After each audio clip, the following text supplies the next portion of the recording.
Filipenses capítulo 3, do 12 ao 16, nos diz assim a palavra de Deus. Não que eu o tenha já recebido ou tenha já obtido a perfeição, mas prossigo para conquistar aquilo para o que também fui conquistado por Cristo Jesus. Irmãos, quanto a mim, não julgo havê-lo alcançado, mas uma coisa eu faço, esquecendo-me das coisas que para trás ficam e avançando para as que adiante de mim estão, prossigo para o alvo, para o prêmio da soberana vocação de Deus em Cristo Jesus. Todos, pois, que somos perfeitos, tenhamos este sentimento. E se porventura pensais de outro modo, também isto Deus vos esclarecerá. Todavia, andemos de acordo com o que já alcançamos. Tema da nossa exposição nesta noite, metas para um novo ano. É muito comum chegar nesse momento, seja na nossa vida profissional ou até mesmo nos planos pessoais que estabelecemos com nossa família, com o nosso cônjuge, nós traçarmos alguns objetivos, algumas metas. E talvez você já tenha feito isso em relação a 2023. Eu, particularmente, sou alguém que trabalho muito obstinado dentro da ideia de planejamento, de metas a serem alcançadas. Traço os meus objetivos, traço os planos, aquilo que eu vou fazer. Então eu já tenho para esse ano tudo aquilo que eu vou pregar de janeiro até o final do ano, já pensado, considerado. Vamos seguir então a exposição de Apocalipse, vamos ver a carta aos Hebreus. Nós já temos então o desenho, o planejamento.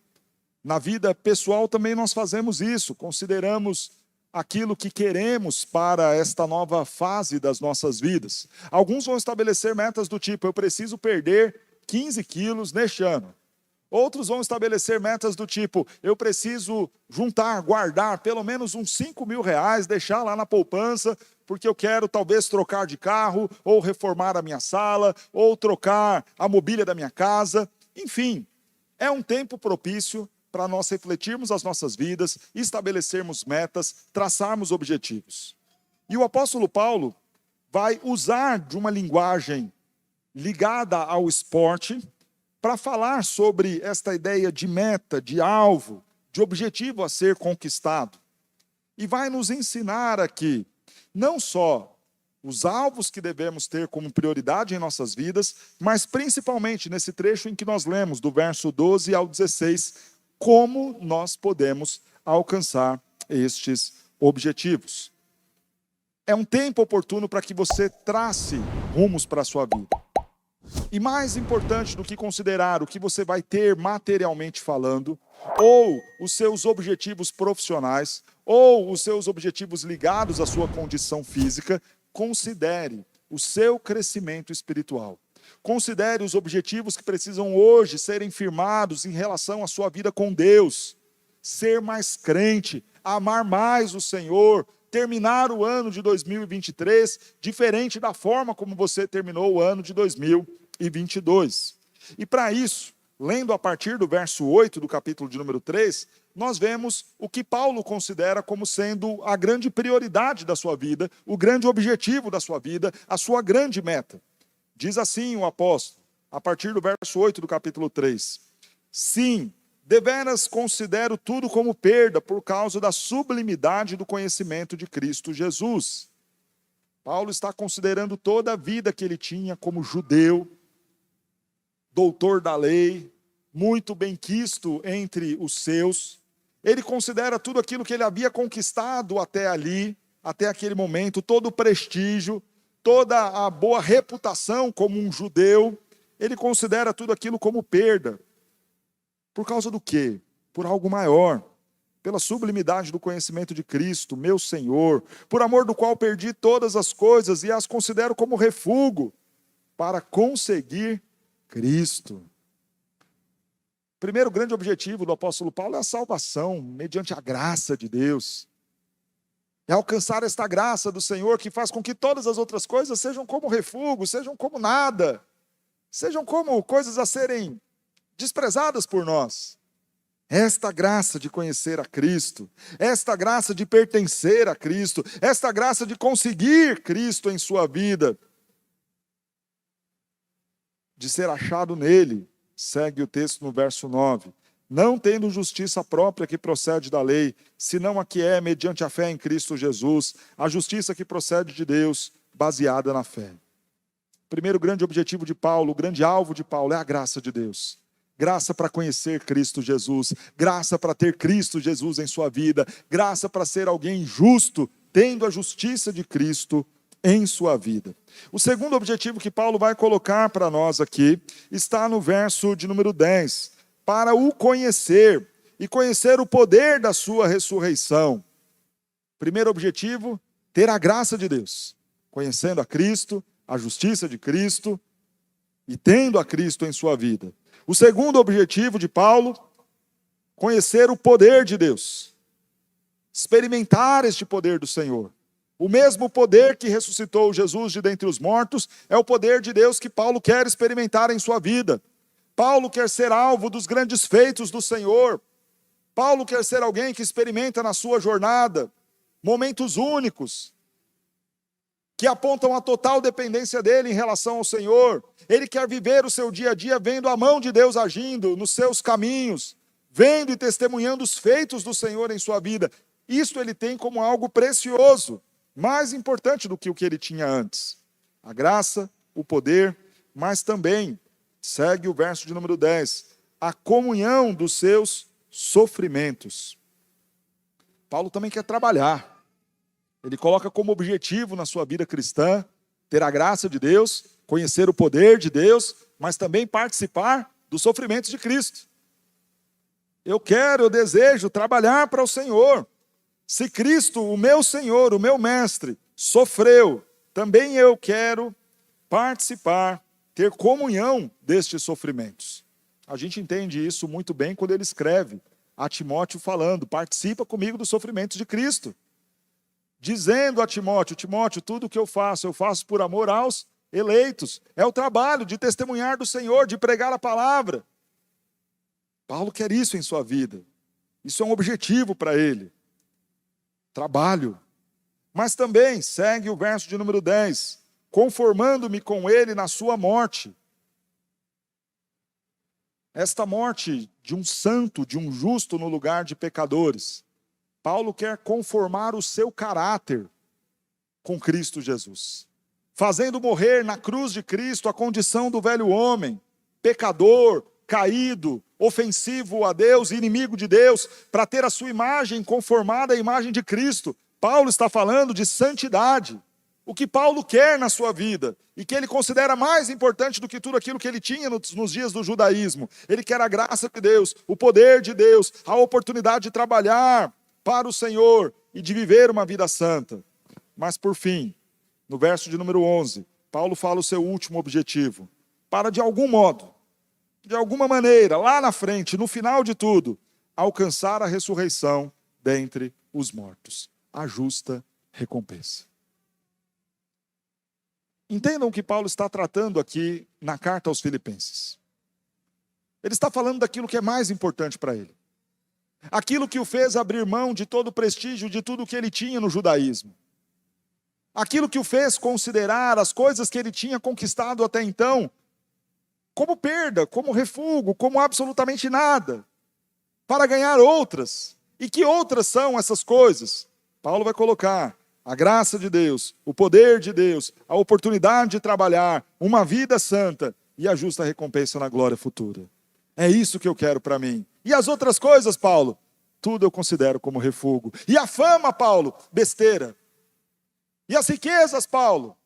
Aquilo que você teria como um doutor da lei, sendo assistido pelo povo do Senhor, não quero, abro mão. O que importa para mim, o meu objetivo de vida é ter a graça de Deus, o poder de Deus, trabalhar para Deus, viver em santidade para a glória de Deus. E de algum modo, lá no futuro, receber a minha recompensa. Agora pense um pouquinho. Será que algumas dessas coisas estavam na sua lista de objetivos para 2023?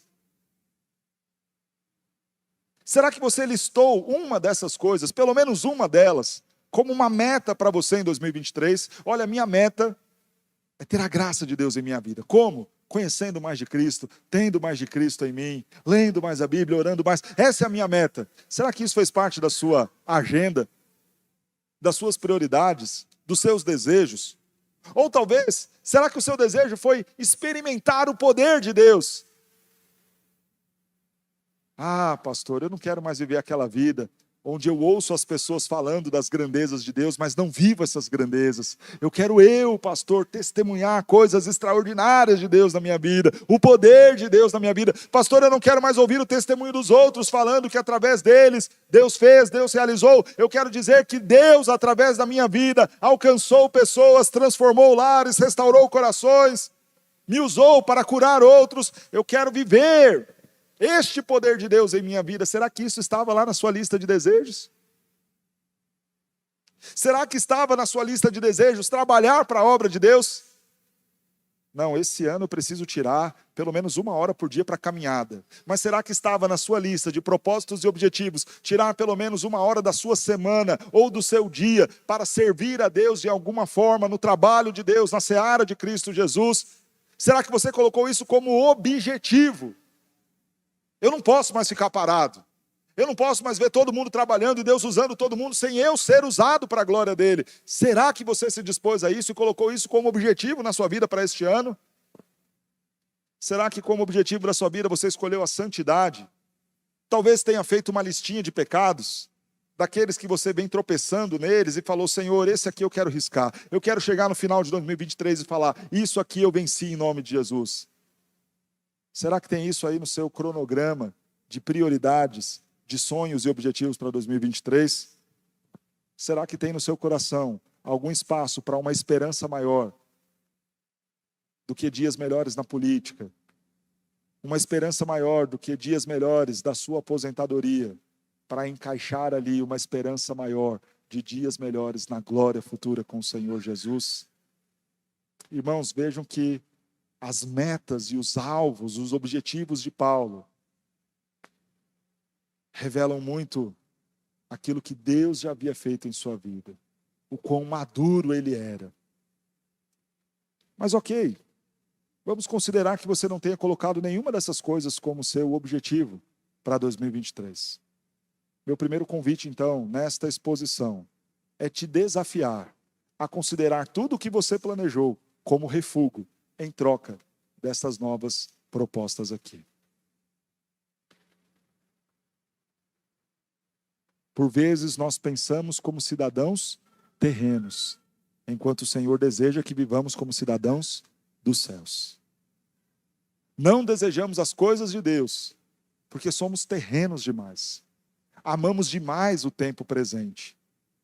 Não planejamos e não incluímos Deus em nossos planos, porque talvez não vivamos como cidadão dos céus. E aí? Que tal repensar a sua vida, os seus projetos? E há algo que eu sempre falo ao trazer isso, ilustrando que por vezes não há muita diferença entre um crente e um não crente.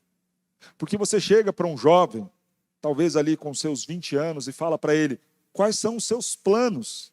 E ele vai dizer, olha, meus planos é o seguinte, considerando que esse jovem não seja crente, tá? Então, um jovem que não é crente, que não conhece a Deus, e você fala para ele, quais são os seus planos para este ano? Ele fala, então, olha, os meus planos aí para o futuro é o seguinte, eu quero estudar, concluir aí minha faculdade, juntar um dinheirinho, estabilizar minha vida financeira, comprar talvez meu primeiro carro, minha primeira casa, quem sabe no meio dessa caminhada conhecer alguém legal, constituir família, fazer um casamento, uma festança. Depois, com a vida mais estabilizada, incluir os filhos. E trabalhar um pouco mais por eles. Formar um patrimônio. Fazer um pezinho de meia. Chegar lá no fim da minha vida, ter minha chacrinha, umas galinhas, uns frangos ali. E desfrutar os meus dias, pelo menos com condições de ter um bom convênio médico.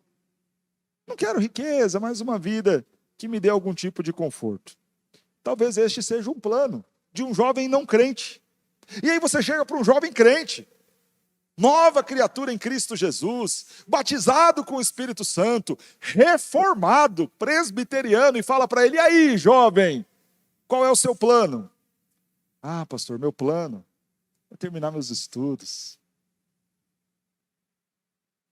consolidar minha carreira, estabilizar financeiramente, quem sabe, pastor, no meio do caminho encontrar alguém legal, me casar, fazer uma festa, reunir a família, melhorando a vida financeira, ter os filhos, pastor. E mais adiante, fazer meu pezinho de meia. Ah, pastor, e o meu final de vida, eu quero estar lá na minha chacrinha, com as minhas galinhas. Não quero ter riqueza, pastor, mas talvez uma velhice confortável. Perceba que não há diferença nos planos do ímpio para os planos do crente. E a pergunta é, será que isso está certo? Será que Deus nos deu nova vida em Cristo Jesus para continuarmos a pensar como pensávamos quando não tínhamos Cristo? E a resposta é não. Então, se os seus alvos, os seus objetivos são baseados em alguma palestra de coaching motivacional de Pablo Marçal que te desafiou a destravar e atingir os objetivos tops da sua vida, você não é crente, não. Ou se é, ainda engatinha na fé cristã. Porque o desafio do Senhor é que você tenha alvos e objetivos muito maiores na sua vida. Objetivos como estes do apóstolo Paulo, de conhecer a graça de Deus, o poder de Deus, trabalhar para Deus, viver em santidade para a glória de Deus, aguardando com grande esperança a recompensa futura. Mas como conseguir isso? E o apóstolo Paulo vai nos falar 3 coisas que devemos fazer, do verso 12 ao 16, para alcançar esses objetivos excelentes que ele propôs anteriormente. Paulo vai nos dizer, primeiramente, para não nos acomodarmos. Precisa haver uma insatisfação em seu coração, uma santa insatisfação com o seu estado de vida cristã. E ele coloca, não que eu já tenha recebido ou já tenha obtido esta perfeição. Veja o que Paulo está falando anteriormente. Eu quero conhecer a graça de Deus, o poder de Deus, trabalhar para Deus, ser mais santo e ter a recompensa. Não que eu já tenha alcançado isso ou recebido isso. Não que eu já tenha chegado nesta perfeição. E a ideia de perfeição aqui tem a ver com maturidade. Não que eu já tenha conseguido essas coisas, mas eu estou em busca delas. E Paulo vai adiante e diz assim: prossigo para conquistar aquilo para o qual também eu fui conquistado por Cristo Jesus. Irmãos, quanto a mim, não julgo havê-lo alcançado. Veja que nós não estamos falando de um crente imaturo, muito pelo contrário. Alguém que por mais que ainda não tenha tido todas essas coisas, já pelo menos as considera como prioridade, já demonstra ser alguém muito maduro. Olha, eu não alcancei isso, mas é isso que eu estou querendo na minha vida. Já demonstra um salto na vida cristã absurdo. E é claro que estamos falando do apóstolo Paulo, ele era um crente maduro, mas o que ele diz? Não julgo ter recebido ou ter alcançado esta perfeição, ter batido a minha meta como cristão, ainda não alcancei. Agora é curioso que Paulo diz, prossigo para conquistar aquilo para o que também fui conquistado por Cristo Jesus. E aqui Paulo nos mostra qual é o propósito de sermos salvos.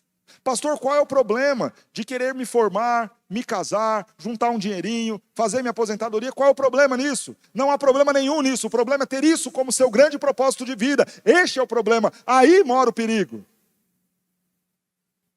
Isso é secundário. Isso é aquela coisa, se der, ótimo, se não der também não tem problema, não vim aqui para isso, não foi por isso que Cristo me salvou, não foi com este propósito que Ele morreu na cruz em meu lugar. Pastor, mas então para que o Senhor morreu na cruz? Para que eu fui conquistado por Cristo Jesus? O próprio apóstolo Paulo nos responde na primeira carta aos Tessalonicenses, capítulo 4, versos 3 e 7. Pois esta é a vontade de Deus, a vossa santificação, porquanto Deus não nos chamou para a impureza, e sim para a santificação. Qual foi a soberana vocação para a qual Deus chama a mim e a você? Para sermos santos, parecidos com Cristo Jesus, experimentando da graça, do poder, do trabalho, da santidade e da glória de Cristo Jesus. Foi para isso que Ele nos chamou. Ei, Jesus, por que o Senhor morreu na cruz por mim? Ah, eu morri para que você comesse o melhor dessa terra, filhinho. Eu morri na cruz por você, para que você não fosse caldo, fosse cabeça. Eu morri na cruz por você, para você destravar. Eu morri na cruz por você, para você ser bonzão. Não. A resposta de Jesus é o seguinte: eu morri na cruz por você, para você ser santo. Foi para isso que eu te chamei. Para você ser mais parecido comigo. Eu não morri na cruz para você ter riquezas. Eu não morri na cruz para você ter prosperidade. Eu não morri na cruz para que você tenha uma vida cheia de saúde. Embora todas essas coisas sejam possíveis e acessíveis a nós, mas este não é o objetivo da nossa vida. Não foi por isso que Cristo foi para a cruz, no meu e no seu lugar. Então, Senhor, para que foi? Para que você seja santo. E aí, Paulo, você já chegou nisso? Neste estado para o qual Cristo te conquistou? Paulo fala, ainda não, ainda não. E Paulo usa a palavra teleios, que nos foi traduzida como perfeição. Não que eu já tenha obtido esta perfeição. 3 coisas estão envolvidas nesta ideia de perfeição: maturidade, conhecimento e santidade. Paulo está dizendo que não alcançou nenhuma das 3. Paulo, você já é maduro? Ainda não. Tem coisas que eu ainda não entendo como eu deveria entender. Paulo falando. Paulo, você já conhece o Senhor? Olha, não do jeito que eu queria. Ou não do jeito que eu deveria. Ainda não. Paulo, e a sua vida de santidade? Já está bom, Paulo? Ainda não. Não que eu tenha atingido, recebido ou alcançado. O que isso nos ensina, irmãos? Não se acomode na vida cristã. Tem gente que não chegou nem na metade do que foi o apóstolo Paulo e já acha que está bom demais, que já é muito crente. Tem gente que faz o absurdo de dizer: eu não preciso ir na escola dominical, não há nada para aprender de novo. Lascou. Porque eu fiquei 4 anos no seminário e todo dia eu tenho que abrir um bocado de livro para ler, para entender, para conhecer um monte de coisa. E um infeliz que nem participou de um instituto bíblico, sequer assistiu 10 aulas de escola dominical na sua vida inteira, vira e fala: eu acho que eu não preciso de escola dominical para a minha vida cristã. Precisa do quê, então? Palestra coach? É disso que você precisa para a sua vida? É assim que você acha que você vai ser maduro, vai ter conhecimento e vai ter santidade? Vendo videozinho no YouTube, lendo Augusto Cury, é assim que você acha que vai chegar lá? Não, eu não preciso de escola dominical. Eu vou no culto e isso basta. Não! Se Paulo, que deixou para nós aquilo que nós temos de mais profundo em teologia, revelado na Escritura, fala que ainda não chegou lá no que diz respeito a conhecimento, a santidade, a maturidade cristã, quanto mais eu e você. Precisa de reunião de oração? Rapaz, preciso muito. Oh, como eu preciso. Uma vigília no mês, não, eu precisava de uma vigília todo dia. Eu acho que eu não devia nem dormir, eu devia ficar fazendo vigília, virando a noite inteira orando, porque eu sou miserável demais. Ontem eu conversava com um irmão e nós falávamos sobre isso. O quanto por vezes nós falamos da grandeza de Deus, do poder de Deus, e em situações mínimas nos vemos desesperados. E eu disse a esse meu irmão falando o seguinte: olha, quando isso acontece comigo me dá muita raiva. Porque eu falo que Deus é grande, que Deus é poderoso. E eu prego lá falando: irmãos, Deus faz o impossível, Deus faz aquilo que é difícil, Deus reverte as situações. Só que aí, quando acontece uma coisa pequenininha, lá estou eu preocupado, chorando, angustiado, sem dormir, coração palpitando. E a Vanessa olha e fala: o que foi, amor? Ah, estou preocupado. Ah, eu não sei. Mas onde está aquele homem que pregava e falava que Deus faz o impossível, que Deus faz milagres, que Deus é grande? Cadê ele? É um imaturo. É uma criança que ainda não conhece, que ainda não amadureceu, que ainda não está pronto. Sou eu. É Paulo. É você. E o que Paulo coloca e nos ensina aqui: não se conforme. Eu não sei até que ponto você chegou na sua vida espiritual hoje. Que bom se você estiver melhor hoje do que estava 10 anos atrás. Que bom, joia. Mas não acha que você deva parar por causa disso, não. Pelo contrário, avance. Vai além.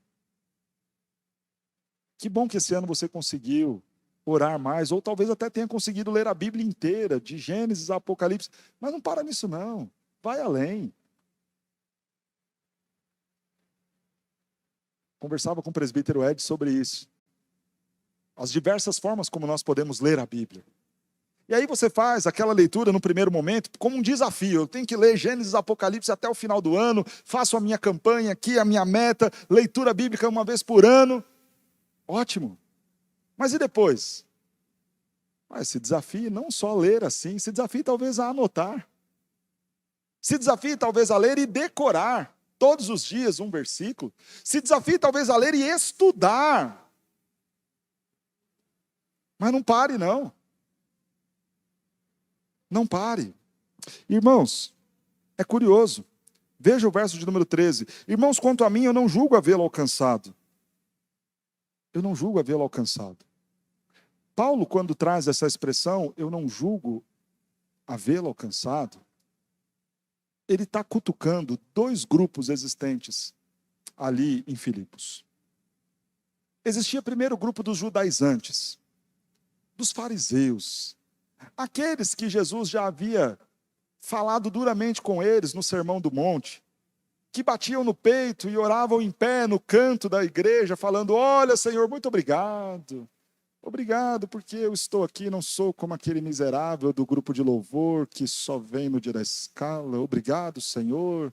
Oh, Deus, muito obrigado, porque eu sou um crente que vem em toda a escola dominical, diferentemente daqueles outros miseráveis que mal aparecem. Ah, Senhor, muito obrigado. Jesus falou: olha, esses que oram no canto das praças com este tom de que são superiores aos outros, estes já receberam do Senhor a recompensa. Já foram vistos pelos homens. Paulo está batendo primeiramente nesse grupo dos judaizantes que, baseados naquilo que eles achavam estar cumprindo da lei, porque no entendimento deles eles eram muito crentes. Os judaizantes olhavam para os gentios e falavam: não, nós somos muito crentes, nós oramos, nós jejuamos, nós fazemos tudo certinho, nós guardamos a lei, nós somos bons demais. Paulo fala: eu, diferentemente deles, não julgo ter alcançado isso ainda não. Paulo, mas você é melhor do que eles? Olha, eu não julgo ter alcançado. Ainda não, tem muita coisa para melhorar aqui. Mas você já não se vê melhor do que eles? Não, pouco importa a eles. Quem é a minha régua e o meu parâmetro é Cristo. E aí, irmãos, se Cristo é o nosso parâmetro, antes de eu orar pelo pecado dos outros, eu tenho que orar muito pelos meus. Porque os meus, comparados com a santidade de Cristo, me põem numa situação dificílima. Dificílima. Mas havia um outro grupo, dos gnósticos. E os gnósticos, eles não se apegavam numa perfeição através do cumprimento da lei, mas numa perfeição transcendente, numa ideia da metafísica. O gnóstico era aquele que acreditava o seguinte: eu não preciso ter a lei, eu não preciso ter um sistema religioso, eu preciso entrar numa conexão espiritual profunda com Deus, para conhecer os mistérios de Deus, os arrepios que só Deus pode produzir em mim. Os gnósticos eram aqueles que se julgavam perfeitos demais por ter atingido um topo de espiritualidade nunca antes conquistado por alguém. E você, Paulo, chegou nisso? Ah, irmãos, quanto a mim, não julgo havê-lo alcançado. Eu não sou espiritual como eu deveria, e eu também não cumpro a lei como eu deveria. Paulo é um crente inconformado com o seu estado de cristão. Eu tenho que crescer, eu tenho que melhorar. E aqui, irmãos, está para a gente uma grande lição. Você não será um crente melhor se você achar que do jeito que está bom demais. Você ora, que bom, passa a orar mais. Você vem na igreja, que bom, passa a vir mais. Você é fiel nos dízimos, nas ofertas, que bom. Faça isso com mais liberalidade. Se empenhe em buscar fazer isso de forma mais certa. Você tem sido um bom marido, que bom. Busque ser ainda melhor. Tem sido uma boa esposa, Que bom. Não faz mais que sua obrigação, busque ser ainda melhor. Porque foi para isso que o Senhor nos conquistou. Eu morri na cruz. Não foi para que vocês sejam apenas um pouco melhores do que alguns outros crentes que existem, mas para que vocês fossem conformados à imagem do próprio Cristo. E aí, irmãos, quando a régua é Cristo, eu estou longe, você também, e Paulo também estava. Pelo contrário, seja extremamente exigente consigo mesmo. Segunda coisa que devemos fazer para alcançar, então, esta meta de ter a graça, o poder de Deus, a santidade, o trabalho e a bênção futura. Como que a gente alcança isso, pastor? Verso de número 13 do capítulo 3 diz assim: mas uma coisa eu faço, esquecendo-me das coisas que para trás ficam e avançando para as que adiante de mim estão. Paulo agora vai nos dar uma outra lição importantíssima. A primeira, não fique acomodado. A segunda, não olhe para trás. Não olhe para trás, não se prenda no passado. Esquecendo-me das coisas que para trás ficam. Ah, pastor, o senhor falou tudo, hein? Agora o senhor falou a verdade, que eu não posso mais ficar olhando para as coisas que deram erradas. Não é só para as que deram erradas. Também não fique olhando e preso às que deram certo, não. Paulo está falando das duas coisas. Paulo não poderia olhar para trás e ver todo o mal que ele fez contra o povo de Deus. Se ele se apegasse a isso, ele não caminharia na vida cristã. E por vezes nós não avançamos na nossa vida cristã, porque pensamos, mas essa semana eu pequei tanto, nem vale a pena ir na igreja nesse domingo. Já passou por isso? Mas essa semana eu briguei tanto com a minha esposa, nem vale a pena eu ir no culto. Mas essa semana eu pequei tanto, eu fui tão miserável, fui tão sem vergonha, não vou não. Aliás, quer saber de uma coisa? Eu vou desistir, eu cansei, eu não vou conseguir, pastor, eu sou muito pecador, não vai dar certo. O que Paulo está falando? Não olhe. Porque se Paulo fosse olhar para tudo que ele fez de ruim, ao ponto de Cristo lhe aparecer em visão e falar: ei Paulo, por que me persegues? Se Paulo fosse olhar para isso, ele não avançaria 1 centímetro sequer no seu ministério, paralisado por toda a culpa dos seus pecados. Mas ele deixa isso para trás. Mas também ele deixa para trás as coisas que deram certo. Porque, irmãos, se Paulo também, por outro lado, fosse ver tudo que ele fez de bom, todas as igrejas que ele plantou, cada uma das viagens missionárias, cada uma das perseguições que ele sofreu por conta do nome de Cristo, ele poderia virar e falar: rapaz, eu já fiz muito, posso parar agora e colocar meu boi na sombra. Qual é o segredo de Paulo para nós na nossa vida cristã? Olha, não olhe para trás, nem para as coisas que deram certo, nem para as coisas que deram errado, mas olhe para aquelas que estão adiante de você. Sempre há muito por fazer. Não se apegue às coisas que deram erradas. Também não fique cantando vitória pelas coisas boas que você fez. Olhe para os desafios que estão à sua frente. Então, ao contrário de olhar para trás, porque Lucas, capítulo 9, verso 62, nos diz: aquele que lança a mão no arado e olha para trás não é apto para o reino de Deus. E tal qual se deu com a mulher de Ló, que olhou para trás, apegada àquilo que estava deixando. Ao contrário disso, tenha foco e direção. Esquecendo-me das coisas que para trás ficam e avançando para as que adiante de mim estão, prossigo para o alvo, para o prêmio da soberana vocação de Deus em Cristo Jesus. Tenha foco e tenha direção. E qual é esta? Cristo Jesus. Quando nós fizemos a exposição de Neemias, um sermão que ficou muito gravado em nossas mentes, trazido pela vida do pastor Tiago, foi o texto de Neemias capítulo 6. Quando numa estratégia dos inimigos de Neemias para fazer parar as obras, eles querem tirar Neemias do trabalho. E qual foi a resposta de Neemias? Eu não vou, estou fazendo uma grande obra, não vou parar. Estou focado aqui. estou em missão, estou fazendo uma grande obra, não vou retroceder. Não vou desviar meu foco, não vou ficar olhando para outras coisas, não. Vou cumprir a minha missão. Estou fazendo uma grande obra. Não olhe para trás, mas esteja focado. Muitos atrativos vão aparecer para que você não leia a Bíblia, para que você não seja tão crente. Pessoas vão te chamar de fanático. E vão falar, você está meio doido esse ano, hein? Rapaz, você está muito bitolado. Pega leve. E quando falarem isso, lembra que hoje, dia 1º de janeiro, eu te alertei. E o que a palavra de Deus te fala, não olha para trás, não. Não desvie o seu olhar. Foque em Cristo Jesus. Corre em direção a Ele. Terceira coisa que devemos fazer para cumprir essas metas. Esforço. Há 3 palavras aqui no texto que apontam para isso. Paulo vai dizer no verso 12, mas prossigo para conquistar. Depois, no verso de número 13, uma coisa eu faço, avanço. E mais uma vez no verso 14, prossigo para o alvo. Há algo em comum nesses 3 verbos, quando nós vamos ao texto original. A intensidade do esforço aplicado a estas ações.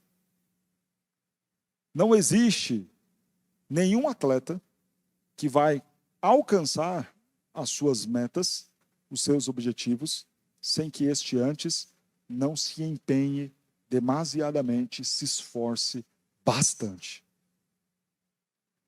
E as metas da nossa vida espiritual também vão exigir de nós esse esforço. Grande esforço. Quando nós lemos Josué, capítulo 1, verso 7, o Senhor Deus diz a Josué, tão somente esforça-te e tenha coragem. Para quê? Para cumprir tudo aquilo que a lei de Moisés te ordenar. É curioso isso. Josué, para você cumprir a lei, não é simplesmente falar, esse ano eu vou fazer tudo certinho. Não, Josué, para você cumprir a lei, você vai ter que se esforçar, cara. E para você cumprir a lei, você vai ter que ter coragem, porque em muitos momentos, o cumprir a lei vai te custar algumas coisas. O observar a palavra de Deus vai te custar algumas coisas. E em muitos momentos, você será convidado a estar na igreja, louvando a Deus, adorando a Ele, trabalhando, servindo ao Senhor. E ao mesmo tempo, alguém falando, ei, mas é o aniversário da sua sogra, você não vai? E nessa hora, você vai ter que ter coragem para virar e falar, não vou. Não vou. Você vai ter coragem de fazer isso com a minha mãe? Vou. Porque eu vou para a igreja. Porque eu tenho outras metas, outros objetivos, outros alvos que são maiores. Vejo que Paulo fala, ao ponto de considerar tudo que eu tinha como refúgio. Eu vou. Exige esforço, exige coragem para que nós alcancemos aquilo que o Senhor tem para as nossas vidas. Tiago vai nos falar lá no capítulo 1 que nós temos que ter alegria em passar pelas provações. Irmãos, é difícil na caminhada cristã você querendo acertar, enfrentando as lutas, enfrentando as provas. E aí Tiago fala, olha, mas entenda uma coisa, quando passamos por provações, é para nos aperfeiçoar, é a fim de sermos aprovados por Deus. E aí ele segue o texto e lá no verso 5 ele fala o seguinte, e se você está tendo dificuldade de entender isso, de entender que essa aprovação, que essa luta, que essa dificuldade vem para o teu bem, vem para te aperfeiçoar, vem para a glória de Deus, peça então sabedoria, mas peça com fé, em nada duvidando, porque aquele que duvida é semelhante à onda do mar, agitada e impelida pelo vento. Não pense este homem que alcançará do Senhor alguma coisa, homem de ânimo dobre. Tem que ter esforço. Se não é o ânimo dobre, uma hora está afim, a outra hora está desanimado. Para perseverar e começar e terminar a prova, a corrida, buscando o alvo de ser um crente melhor, alguém que agrada a Deus, isso vai exigir de você muito esforço. A pista de atletismo dos dias de Roma tinham aproximadamente 200 metros. E as provas eram marcadas por piquetes que ficavam no ponto de partida e no final. Nós estamos falando de um contexto onde você não tinha pistas extremamente regulares, como são as nossas nos nossos dias, demarcadas, com cores diferentes e números escritos, mostrando 50 metros, 70 metros, 100 metros. Não. O que eles tinham para norteá-los? Um toco de madeira aqui e um outro toco lá na frente. E eles tinham que correr, olhando para aquele alvo. A palavra que nos foi traduzida como alvo era o nome dado a este ponto que deveria ser alcançado por um atleta. Há necessidade de esforço para você chegar lá, olhando para o autor e consumador da sua fé. Sem esforço, você não vai conseguir alcançar e atingir este objetivo de ter uma vida cristã melhor. Paulo conclui o texto nos trazendo uma aplicação muito curiosa. Todos, pois, que somos perfeitos, tenhamos este sentimento. E aqui, irmãos, está uma aplicação poderosa. De certa forma, todo o nosso texto é aplicativo.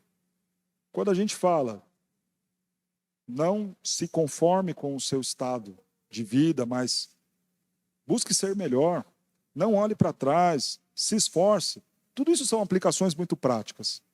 Mas agora, no verso de número 15, Paulo vai nos confrontar, porque ele fala o seguinte, olha, se nós que somos perfeitos, e a palavra perfeito teria sido melhor traduzida, se nós que somos maduros na fé cristã, que nos vemos nesta condição, nós temos que ter este sentimento. O que ele está dizendo é o seguinte, se você se julga um crente maduro, se você se julga alguém que já deu alguns passos na sua vida cristã, considere então esta coisa de que você o tempo todo vai ter que estar ali inconformado. O tempo todo você vai ter que estar olhando para frente, sem considerar o passado. E o tempo todo se esforçando para fazer a vontade de Deus. Você é maduro na fé? É isso que se espera de você.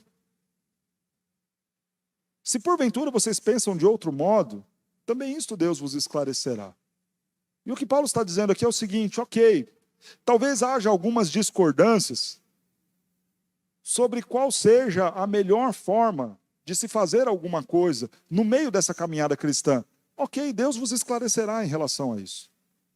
Mas se há maturidade em vocês, não deixem de correr com perseverança olhando para Cristo sem se conformar com o estado atual. Se esforcem para avançar, para serem crentes melhores. O que Paulo está propondo para os crentes de Filipos é o seguinte, talvez a gente discorde em algumas coisas, não tem problema. Se são coisas menores, ok.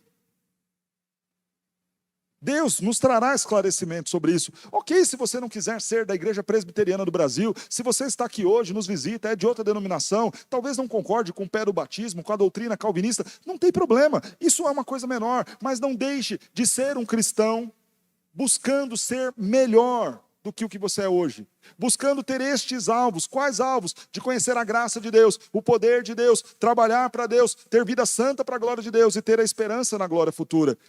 Não deixe de ter isso como grande objetivo na sua vida. Ainda que talvez nós discordemos de algumas coisas. No fim disso, Deus vai nos trazer clareza. Deus esclarecerá sobre as menores coisas.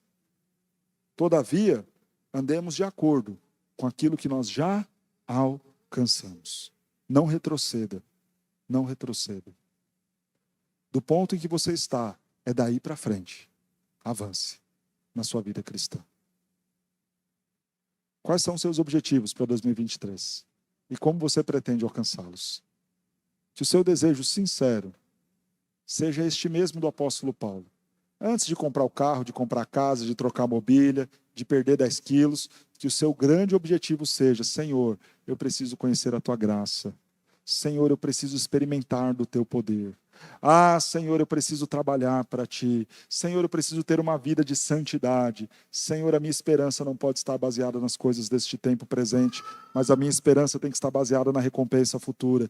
E para que isto seja possível na sua vida, para que você alcance este objetivo e esta meta preciosa, a instrução da Escritura é: não se acomode, não olhe para trás e se esforce bastante.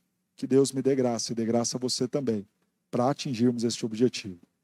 E se por acaso nada disso tem sido o desejo do seu coração, só há uma coisa que eu tenho que te dizer: você ainda não é crente, você ainda não ama Jesus, você ainda sequer conhece Jesus. Porque aqueles que foram alcançados por Jesus, como nós acabamos de ler no texto, entendem que foram alcançados para uma nova vida e não para continuar no mesmo lugar que estão. Se para você essas coisas de Deus não são importantes, se você prefere amar e buscar outras coisas, é porque talvez você ache o evangelho legal, a igreja um lugar gostoso, mas ainda não conhece Cristo Jesus. Se estas coisas não te encantam, se esses desejos de Paulo, pela graça de Deus, pelo poder de Deus, pela vida de santidade, pelo trabalho na obra e pela esperança futura, se essas coisas para você não são preciosas, é porque você ainda não ama Jesus. E se você não ama Jesus, Ele também não te ama. E se Ele não te ama, você está condenado ao inferno. E qual é o convite do Senhor para você? Arrependa-se. Ah, Senhor, muda a direção do meu coração, muda os meus desejos, muda as minhas prioridades, muda a minha vida. Vem reinar em mim, Senhor, sobre o meu pensar, sobre tudo que eu falar. Faz-me refletir, ó Deus, a beleza que há em Ti, na Tua graça, na Tua bondade, na Tua santidade, no Teu poder, na glória futura que o Senhor revela. Faça essa oração, porque esta é a principal coisa que eu e você precisamos em 2023.